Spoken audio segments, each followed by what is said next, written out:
December 18, 2020 రోజు ఇక్కడ Adilabad town లో ఒక మర్డర్ కేసు అయితే దాంట్లో మహమ్మద్ ఫరూక్ అహ్మద్ అనే వ్యక్తి, తర్వాత ఆయన ఇంకా ఇద్దరు వ్యక్తులు జమీర్ అనే వ్యక్తిని ఆయన కాల్పులు జరిపితే చనిపోయారు. ఫస్ట్ చిన్న పిల్లల తగాదతోటి, తర్వాత వీళ్ళిద్దరికి అంతకుముందు మనస్పర్ధలు ఉండటం వల్ల అది ఆసరాగా తీసుకుని ఈ ఫరూక్ అహ్మద్ కాల్పులు జరిపితే చనిపోయాడు జమీర్ అనే వ్యక్తి. ఇమీడియట్లీగా పోలీస్ డిపార్ట్మెంట్ అప్పుడు ఉన్న SHO గారు, అక్కడ SP గారు ఆధ్వర్యంలో FIR చేసి, అక్కడ ఉన్న ఆదిలాబాద్ DSP గారు వీళ్ళందరూ ఇన్వాల్వ్ అయ్యి FIR చేసి ఇమీడియట్లీగా అరెస్ట్ చేయడం జరిగింది. ఎక్కిజులు కూడా అరెస్ట్ చేసిన తర్వాత అప్పుడున్న SP గారు గవర్నమెంట్ ద్వారా హైకోర్టుకి ఒక లెటర్ రాసి ఒక ప్రత్యేకమైన కోర్టుని దీనికోసం, ఈ కేసు కోసము కోరితే ఇమీడియట్లీగా హైకోర్టు కూడా స్పందించి మనకు కోర్టు శాంక్షన్ చేసింది. ఇక్కడ ఫస్ట్ ఎడిషనల్ జడ్జి గారిని ఒక ఫాస్ట్ ట్రాక్ కోర్టుగా చేసి మనకి ఆర్డర్ ఇవ్వడం వల్ల ఇమీడియట్లీగా విత్ ఇన్ వన్ ఇయరే, దాదాపు ఇది ఇంకా ముందే అయిపోయేది. కోర్టులో జైల్లో అది సూసైడ్ అటెంప్ట్ చేయడం వల్ల మధ్యలో 2-3 నెలలు గ్యాప్ వచ్చింది కేసుకి. ఇమీడియట్లీగా స్పందించి ఈ సత్వరమే ట్రయల్ కండక్ట్ చేసినాము.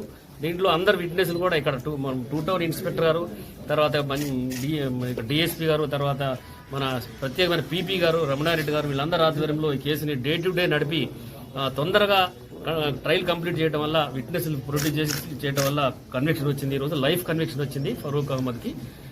తర్వాత నేను చెప్పేది ఏంటంటే, ఇట్లాంటి సెన్సేషనల్ కేసులు కానీ ఏదైనా కూడా మేము ఇమీడియట్లీగా పోలీస్ డిపార్ట్మెంట్ స్పందించి కోర్టు వారు కూడా దీన్ని తొందరగా పరిగణలోకి తీసుకుని ప్రత్యేకమైన కోర్టు శాంక్షన్ చేయడం వల్ల 1 ఇయర్లోనే దీన్ని ట్రయల్ కంప్లీట్ చేసి శిక్ష విధించడం జరిగింది. నేను విజ్ఞప్తి చేసేది అంటే, మీకు ఏమైనా ప్రాబ్లమ్స్ ఉంటే మీరు మాట్లాడుకోవాలి, కానీ అన్నెసరీ తొందరపడి మొన్న గుండాల్లో కూడా అట్నే ఇన్సిడెంట్ అయింది. దానికి కూడా మేము ప్రత్యేకమైన కోర్టు కోసం రాశాము. అది కూడా దాంట్లో తీసుకొచ్చి ఆ కేసు కూడా తొందరగా అయ్యేటట్టుగా చూస్తాము. ఈ కేసు మాత్రము పోలీస్ డిపార్ట్మెంట్ అంతా కూడా, స్పెషల్లీ ఆదిలాబాద్ టౌన్లో ఉన్న పోలీసు, తర్వాత PP గారు వీళ్ళందరూ ఇంట్రెస్ట్ తీసుకొని చేయడం వల్ల విట్నెస్లు కూడా చాలా మంచిగా చెప్పినారు. ఈ లైఫ్ కన్విక్షన్ వచ్చింది. నేను వీళ్ళందరినీ కూడా అభినందిస్తున్నాను.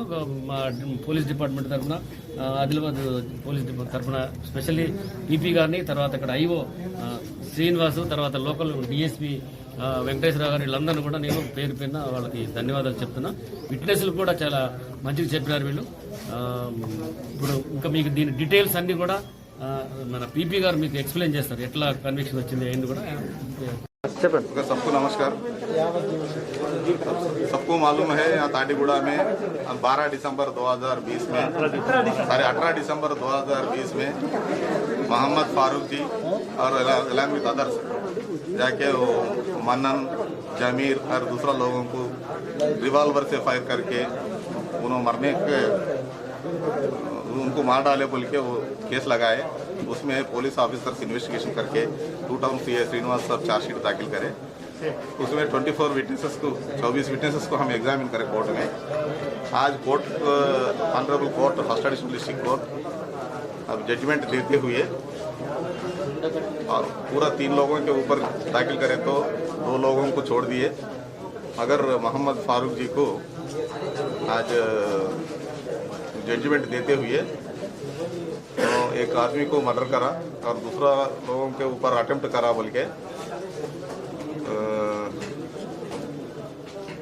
302 IPC सेक्शन के नाते मर्डर केस में लाइफ इम्प्रिजनमेंट तो जीवित शिक्षा बोल के बोलते और 5,000 फाइन नहीं भरे तो और 1 साल ज़्यादा जाना बोल के, और जो अटेम्प्ट मर्डर करे उसमें 7 इयर्स और 5,000 फाइन और 1 साल नहीं भरे तो फाइन नहीं भरे तो बोल के, और जो आर्म्स एक्ट है वो पिस्टल और रिवॉल्वर उनके साथ रख लिए, लाइसेंस नहीं थे बोल के उन्होंने बोले तो उसमें 3 साल और 2,000 फाइन डाल के पूरा मिला के खाली फाइन तो 12,000 भरना, मगर पूरा एक लाइफ के अंदर पूरा उसमें मिलके एक ही साथ पूरा ये जो पनिशमेंट है वो ये निभाना बोल के देते ऑर्डर देते हुए, जो ऑलरेडी एक साल से पहले जेल में है वो पीरियड निकल के बाकी का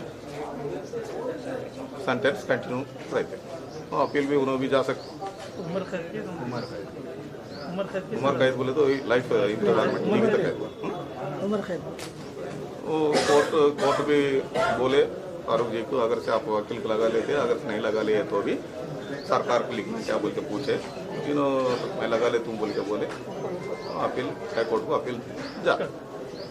अगर से पुलिस ऑफिसर चाहे तो भी नहीं, अब लाइफ कम है और ज़्यादा पनिशमेंट होना, और 2 लोगों को छोड़ दिए, उसमें एक बार जजमेंट आने के बाद पूरा पढ़ के और क्या करना है वो रिपोर्ट को सोच के उसमें क्या फैसला करते क्या है बाद में मालूम होता है।